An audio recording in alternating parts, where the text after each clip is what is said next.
It's the final match of the 5 versus 5 season that we just passed, and I'm playing against Reigns and Nassus. I hope I spelled that right. Sorry if not. Starting with the first match versus GRA, and I'm showing you the selection screen of the team as well, because I guess most of you have seen this, that you can use these Mandalorians with the help of what after the current kit fix, upgrade, however you want to call it, of Imperial Super Commando. And even though my abilities haven't been upgraded, the one that is important for this match, which is the first unique, I believe, has been upgraded. So I can use this battle, and you can for my battle, and you can also see that I selecting a Datacron, which is mostly offense heavy. I was shortly debating if I should take some with health for Maul, but then I was just going for an offense. And because there's no pre-taunt, and there is Ben, you get like 5 stacks of anguish right from the get-go, and you can just hammer down Rey, so she's out of the picture. Pretty easy, and Shuli melts because of all the 2 damage that this team is dealing. And yeah, then the rest of the team just follows. There's not much they can do. I'm also not sure if this is the best tool you can put on a GRA team for defense. I've played with several comps for defense, not in Grand Arena, because I used her on offense because it's just too much fun. But in TW, I was playing around with base and Mon Mothma, which was quite good. But you can also use Jin with Radis, and Jin acts like a pseudo pre-taunt, or like a pseudo taunt. She doesn't pre-taunt, but you can use her. Put everyone under stealth except her, and then it's quite a good taunt because she doesn't die. Tank, not taunt, sorry. I have to get back into doing voiceovers. Nothing much to tell about this battle. 74, I was happy with that. Then this is also a top wall battle, by the way. We've seen this team that probably everyone sees in Kyber 1 and 2 at least, I believe, is Finn, OG Finn with Sori. Because a lot of people now have Cal Kestis, at least like in my neck of the wood. I just mostly pull this Malicos guy off defense and use him on offense. And it's a good tool to undersize these teams that otherwise can cause a headache. So in this case, just undersizing this comp, which is not ideal. I wouldn't put Nest in there. Potentially the other Poe is better, or both Poes you can choose. But I think like a hero Poe might be better. Anyway, even if there is a hero Poe, doesn't matter versus this Malicos comp. It's mostly lost. You can also solo this team in freeze with Malicos if you have enough health. Then speaking of GRA and talking that I use here on offense, did this year as well. I've uploaded 2 videos, I believe, where I undersize Lord Vader and JMK. And I've done this once this season in the first match of the last week. But sometimes when I need to play it safe, I don't want to risk losing a match, or things can go sideways still, even though she feels OP to some extent.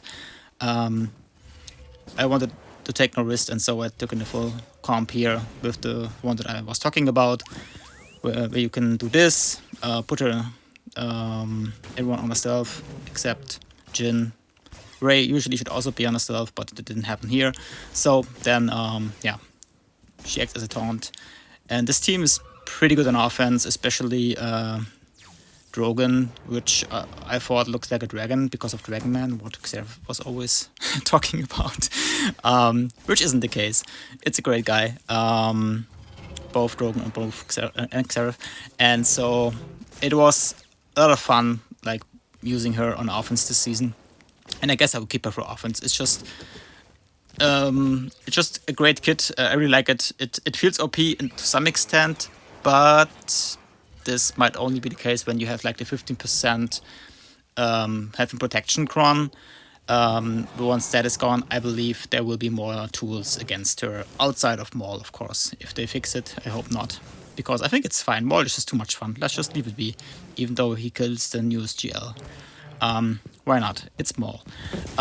Then here we had this Malicos team, which I faced, I believe, every match in this last week of the season. In the first match versus Arsenal, there was a Maul in this team, which made it super difficult to beat. Also took out my SWGOH. Oh god, German, English, Slicker. And the others didn't, so I felt, so this one doesn't as well. But this one has 3 Omicrons, the other ones only had 2, which I faced. And so I wasn't sure, but I thought Traya should be capable of handling this. And as you can see, it's a pretty boring battle to look at. It doesn't feel like that when you play it. And I took out Seer because once she rams enough like turns from your side and her like one-hit wonder rams enough damage, she could potentially take out SWGOH, which would be that bad, I guess. So I took her out first, and then Malicos, and then the rest of the team is pretty much smooth sailing from here. Could press auto. Yeah, I think Traya is still the best counter you can have versus this team. But of course, like my Traya is R9, my SWGOH is, and so it's easy for me to speak. But I still believe with some good defense on the crowns or the health on the crowns with the new set that you can get, it's still a viable counter. Which of course opens up another windows for placing traps with this team in the front and maybe Reva in the back.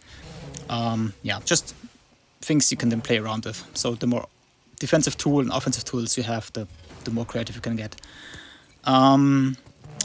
Yeah, what else to talk about this battle? I always start like with the drain from Nihilus, even though they have tenacity up, because some of bits of it is unavoidable. So you can get a certain chance that they still get cooldown increases. Sometimes I had all of them increase, sometimes not. So that's why I still open up. It's not a misplay, if you were thinking that. Then there was a JMK on the front wall in the south.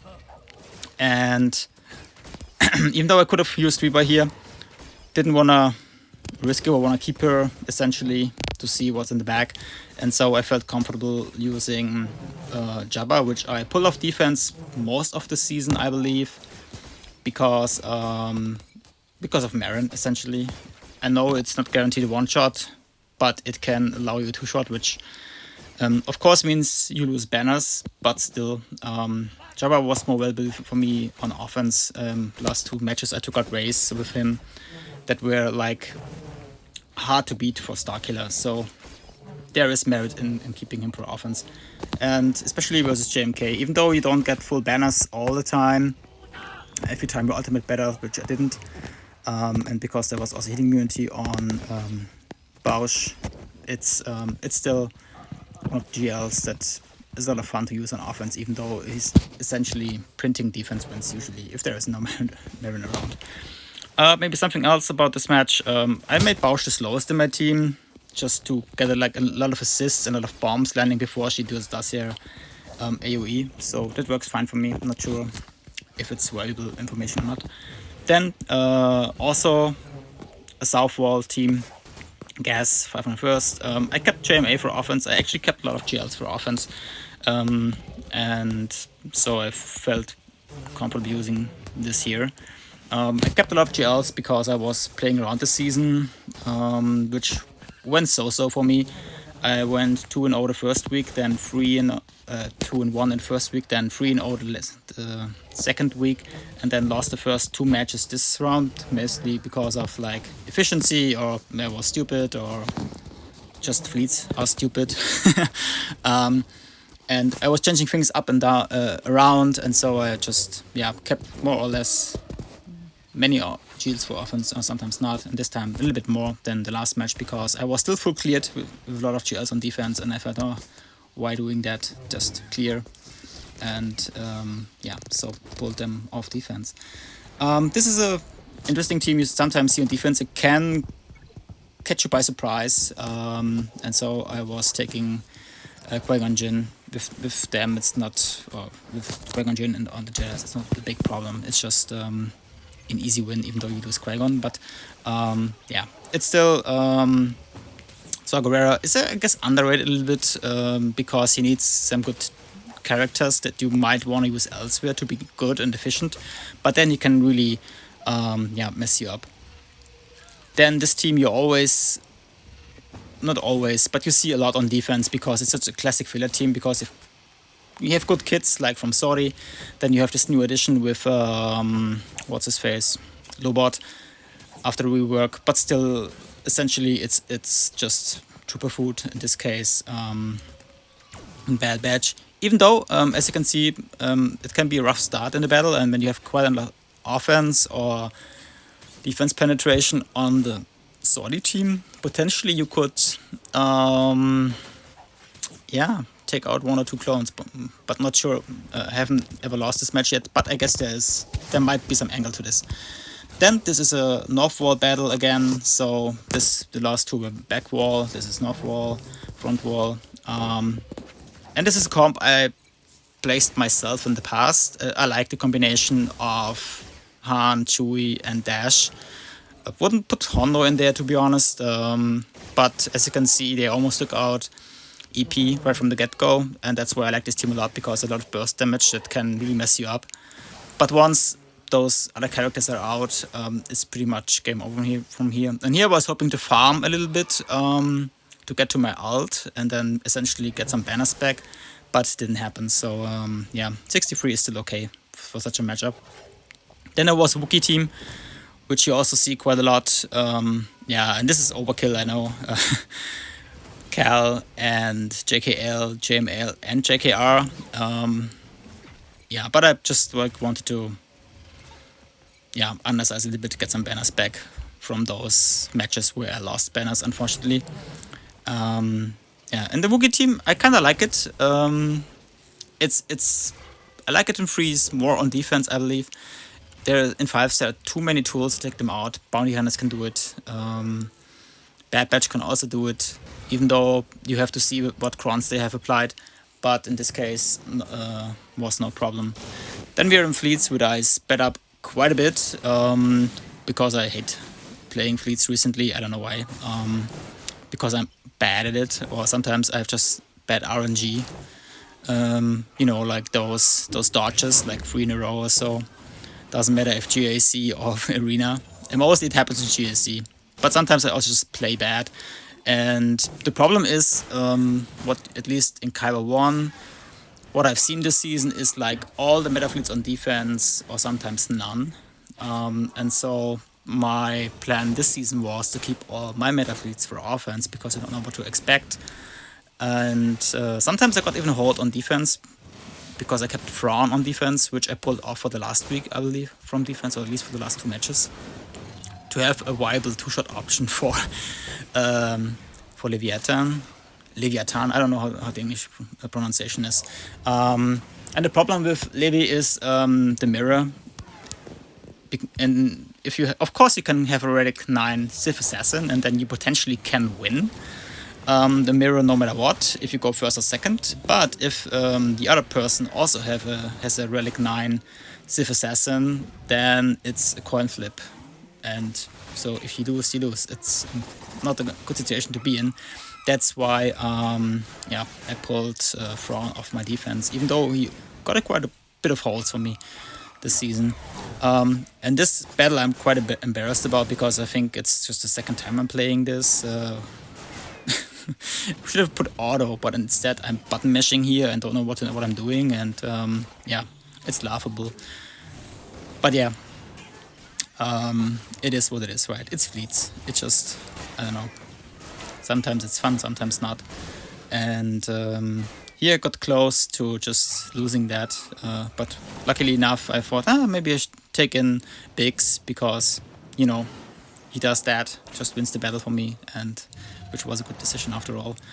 And here, Leviathan versus Radus.